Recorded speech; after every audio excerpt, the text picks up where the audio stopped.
Hi, hello, I'm Noxie, and welcome to Nox in a Box. Let's talk.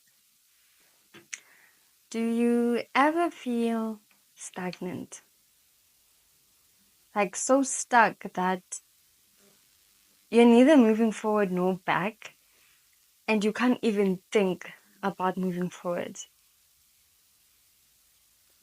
And it's not even that your circumstances are so overwhelming that you can't think of moving forward. It's not that. You're just stuck. I don't know if it's mentally or physically or spiritually, but you're just stuck. Just, you're not progressing. But there is no movement in your life. In whatever you do, that business you said you were going to start, it just ended where it ended. Like you stopped with the paperwork, or you stopped at the idea, or you stopped with the logo, with the name. Like your fitness journey, you're consistent for 3 days and then that's it. You just stopped, and it's been a while since you've stopped. It's been about weeks, months, and for some people, even years. And the stuck that you're feeling, or the stuck that you're in, it doesn't even feel like it's a waiting period. There's a waiting period where you feel like, okay, like your breakthrough's coming right after this waiting period. But it's not even that. It's not a waiting period. You're just stuck. I used to feel stuck.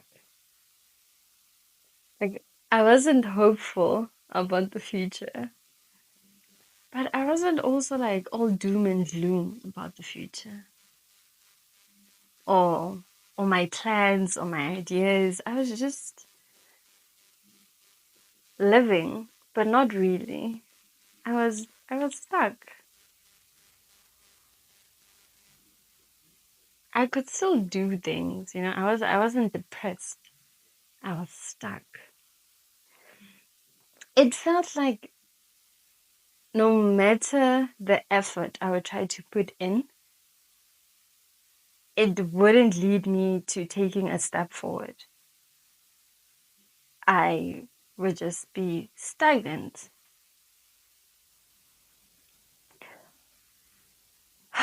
And I felt stuck for a very, very long time. Felt like nothing was going my way.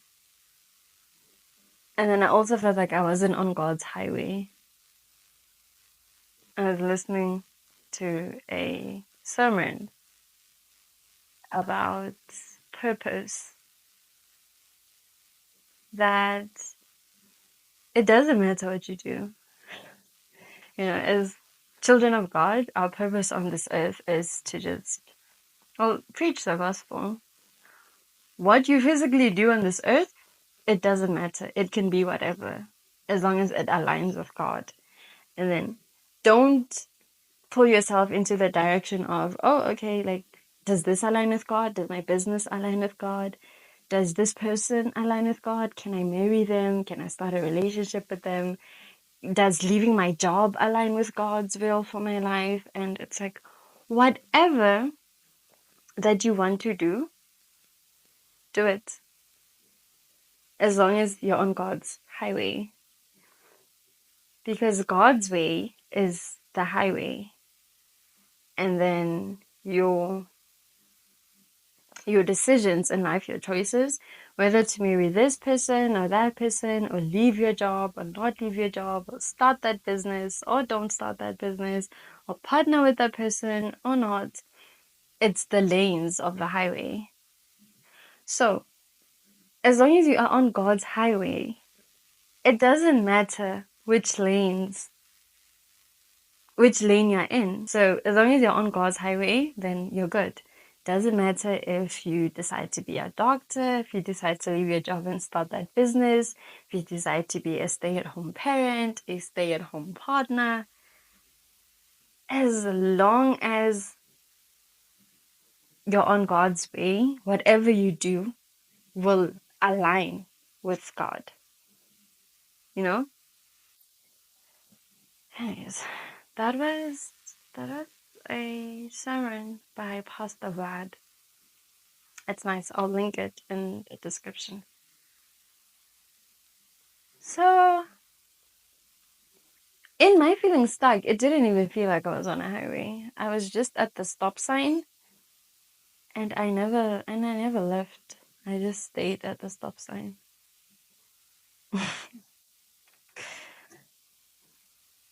It's actually just recently that I felt unstuck.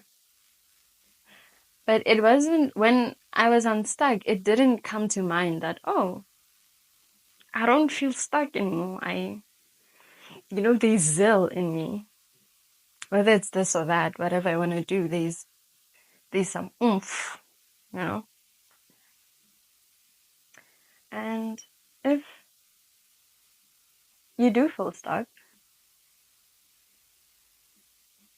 there's no step by step that I can share of how to be unstuck. Except tell God that you feel stuck. Tell God that you're stuck. And He will make a way. He always does. I recently started planting because I thought, why not? Okay, no, it's because things are expensive. I went to buy tomatoes another day and I bought 3 tomatoes for 10 rands. And I thought to myself, I should start planting some stuff in buckets. And so I planted cucumber. And it was so beautiful. Like the leaves were green. It was flourishing. Oh my goodness. I could even smell the cucumber. Like the plant was so fragrant. I could smell like, ooh, yes, the cucumber. And then I transplanted it from like a small container to a bigger bucket. And then it died. It died. It died on me. Like it died in such a way. I don't know what I did wrong. And then all of a sudden it rained heavily. Heavily, heavily, heavily. It rained. It rained from like midday to the rest of the evening. It was raining. And then because it had rained, the following day I chose not to water my plants because I was like, oh, it's already rained. They're fine. Then the day after, I went to have a look at my plants. And to my surprise, a little beauty of a leaf sprouted from the dead cucumber. Because the cucumber died and I didn't remove the carcass. I didn't remove the carcass of the plant. I just left it there. But then I was so shocked. I was so shocked because I thought it was dead. Dead, dead, dead. And when I saw it hit me. It hit home that this is what God can do. Yo, yo. This is what God can do. He can raise the dead. Ooh. So if you're feeling stuck, as if like you're in a desert place and you're not moving and there's no life where you are, remember that God is a God of the living, not the dead. So even if you feel dead, you're not. You're not. God is moving, God is working because He is God of the living. So as long as you are living and alive, God the Father will show you miraculous wonders. So if You were also like once like my cucumber plant that you were flourishing. This was you. You were up there. And then you took a stumble and then you tripped and then you rolled and then you just kept going, and then it feels like you've reached your downfall. Like you're at your wit's end. I'm telling you. I'm telling you. Even at our strongest, we cannot match God's strength. God's weakest is the strongest that we could ever wish to be. So, if you're also like my plant, my cucumber plant, don't worry. You're not dead. You serve a living God, and God is a God of the living. So you will also rise again from the carcass of what was. You will sprout. And today, when I went to water my plants, I saw that the cucumber had a buddy. It had a little buddy. There were two little sprouty thingies. Oh, I was like, wow. I thought it was dead. I thought it was just dead. But then it rained. It rained. You know that song that goes, "Open the floodgates of heaven, let it rain." Let it rain, and God let it rain, and my plant is alive again, and I'm here to tell you that whether you feel stuck or you feel dead, that dream that you let die, that idea that you let die, that decision that you said, hey, this is it, this is the final decision, and then you went back on it, you second guessed yourself, and now you feel stuck and you feel dead. Give it to God. Give it to God. Let Him flood you. Let Him water you. Because God can raise the dead. God can raise the dead. Lazarus dead. So for you who is alive, still breathing, heart beating, but you feel dead, imagine what God can do. I was with my friend today and she told me something that her pastor said, that what problems do you face in this life that you think are too big for God? God of the universe, God who created heaven and earth, God who got all this wonderful world that we live in done in 6 days. What problems are you facing that you think are too big for God? I was like, wow. So, whatever dream you think is dead, that it's too late, that you're already down this path, might as well continue on it. No, don't worry. You took a shot left when you're supposed to go right.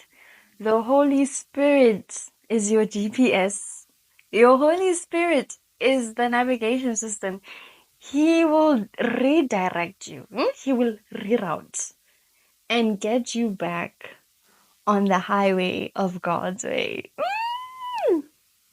On the highway of God's way, where there's multiple petrol stations along the way, where there's shade, where there's so many trees and they're big and they provide shade, and you will drive in a cool breeze with like smooth road. Okay, it might have potholes and some humps and bumps, but still, you'll be cruising nicely. Let God. Let God. Let God show you who God is. Anyways, yeah. I hope this encourages someone. Even if you hear this and You know, when you hear someone say something about something they've been through, but they've been through it, they've been through it, they're no longer in it. It doesn't really hit home that much. It doesn't really feel like you can also see the light at the end of the tunnel, but it's there. It's there because Jesus is our light. He lights the way, the path of our feet. Yeah. So that's all.